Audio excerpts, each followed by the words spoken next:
This dinner is already gone, eaten days ago, and it's still being paid off in 4 installments, and the second one isn't even due yet. Across America, people aren't financing televisions anymore. They're financing groceries. The button at the checkout said, "Free." Stay with me, because by the end, you'll see exactly what that word costs. Meet 2 men buying the exact same things this month. Same cart, same prices. Mike pays at the register and walks out. Dave taps 4 payments every time across 4 different apps. Nothing they buy is different, only how they pay. We're going to climb this one decision level by level, 5 rungs, and watch the gap between them open up. Not in interest, in something much quieter. Because the trap here was never the price tag. It was the word printed next to it. Start with how small it looks, because the whole pitch rests on small. Buy now, pay later is barely 1% of what Americans charge to credit cards. About 1.1%. Next to mortgages and cards and car loans, it's a rounding error. Easy to wave off. But that rounding error has 53.6 million people inside it. In a single year, they took 335 million separate loans. $45.2 billion of them. And here's the number that matters most. The average loan was just $135. Small enough to forget before the receipt even closes. That isn't a side effect. That's the whole design. Because a debt you forget is a debt you repeat. Because the average user didn't take 1 loan, they took 6.3 from a single provider. Not 6 big decisions, dozens of tiny ones, each too small to feel like borrowing at all. Mike sees 1 purchase and 1 price.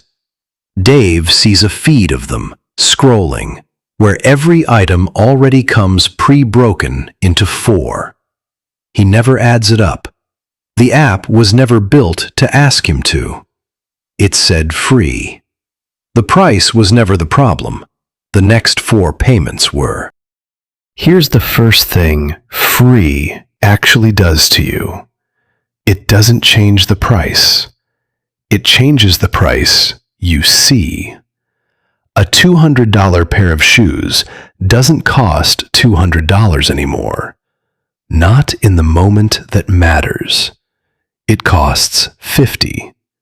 Today. 25% down, and your brain quietly files the other 3 payments under later.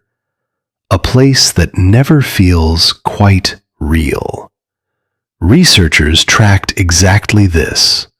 People who switch to buy now, pay later spend about 6% more, and their baskets grow by roughly 10%. And this is why every store wants that button at the checkout. In controlled tests, simply offering it lifted merchant sales by around 20%. It isn't a glitch in the product. It is the product. 68% of users admit it outright. It makes them overspend. Among the youngest, 83%. So watch the same moment twice. Mike looks at $200 and feels $200 and puts the second box back. Dave looks at the same shoes and feels $50. So he buys 2. Same store, same price tag. 2 different prices. Set entirely by how the number was shown to him. It said free. The price was never the problem. The next 4 payments were. Now multiply that single button by every checkout, every week. Because almost nobody stops at 1. 63% of users have carried more than one of these loans at the same time. A full quarter have carried 3 or more at once. And the younger you are, the higher that number climbs. So Dave isn't managing a loan. He's managing a calendar. The 8th, the 15th, the 20th, the 1st. 4 apps, 4 due dates, 4 small numbers that never sit on the same screen and never add up in the same place. Each one alone is nothing. Together, they're a second rent he never agreed to, paid in fragments he can't quite see. Economists at the Federal Reserve have a name for this. They call it phantom debt.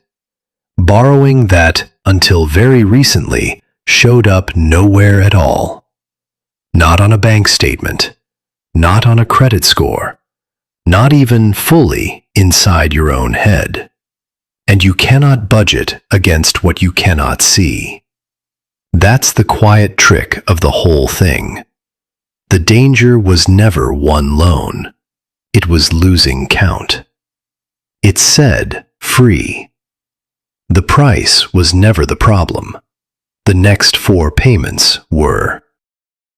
So far, no interest. And that part is real. Pay on time, and the 4-payment plan is genuinely 0%. Buy now, pay later didn't lie about that. The cost just doesn't live where you're looking. It lives one step to the side, in the fine print, waiting for a single missed date. Miss a payment with Klarna, and you're charged up to $7. With Afterpay, up to $8, each capped at a quarter of the order. On a $100 buy, that's $25 of pure fee for borrowing money you were told was free. And the longer plans were never free at all. Affirm's monthly financing runs from 0 to 36% APR. 36%! Full credit card territory behind a button that only ever said, "Pay later." Then there's the cost nobody prints anywhere. The payment is automatic. It pulls whether the money is there or not. A $50 installment lands on an empty account, and your own bank adds an overdraft fee larger than the installment itself. The free purchase just cost you $35 at a second company that has nothing to do with it. 47% of users say they've paid late in the past year, most of them by less than a week. These aren't reckless people. They're people juggling 4 dates instead of 1, on accounts with no room to miss. It said free. The price was never the problem. The next 4 payments were. For years, that invisibility was the whole appeal. It never touched your credit, good or bad. That just changed. In 2025, FICO built a new score that reads these loans for the first time and does the one thing the apps never did. It groups your entire stack together and looks at it as a single picture. The same year, Affirm began sending every loan, even the interest-free ones, to Experian and TransUnion. The phantom is becoming visible. Pay everything on time, and it may even help you. Miss, and the stack you'd been hiding from yourself becomes something a lender can pull up in seconds. More loans, more often, suddenly reads as exactly what it is. Strain. But here's the twist the system never put in an ad. The very same year these loans started landing on your credit report, the rule that would have protected you, the one treating them like credit cards, with the right to dispute a charge and demand a refund on a bad purchase, was withdrawn, pulled back. So the debt became visible. The protection did not. And 62% of users still believe that paying these on time is building their credit. For most plans, today, it simply isn't. They took on the risk of being seen, without the rights that were supposed to come with it. Which brings us back to that dinner from the very start, already eaten, still being paid off.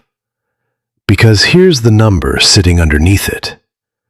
The fastest growing thing Americans now put on these loans isn't shoes. It isn't gadgets or furniture or concert tickets. It's groceries. Nearly a third of users have financed food this way, almost double the rate of just 2 years ago. And more than half of all users say it plainly. Without these loans, they could not make ends meet. Read that one more time. Not a television, not a vacation. Dinner, split into 4 payments and eaten before the second one even clears. That is the exact line where flexible payment stops being a convenience and quietly becomes a measurement of how thin the month has gotten for tens of millions of people at once. Buy now, pay later never made a single thing cheaper. It made the bill quieter and moved it into next month and the month after that. Mike paid $200 and felt it once. Dave paid the same $200 in pieces with a fee here and an overdraft there on food that's already gone, and he is still feeling it. Same cart, same prices. The only difference was one word that felt like a gift. Free turned out to be the most expensive word at the register. The price was never the problem. The next 4 payments were.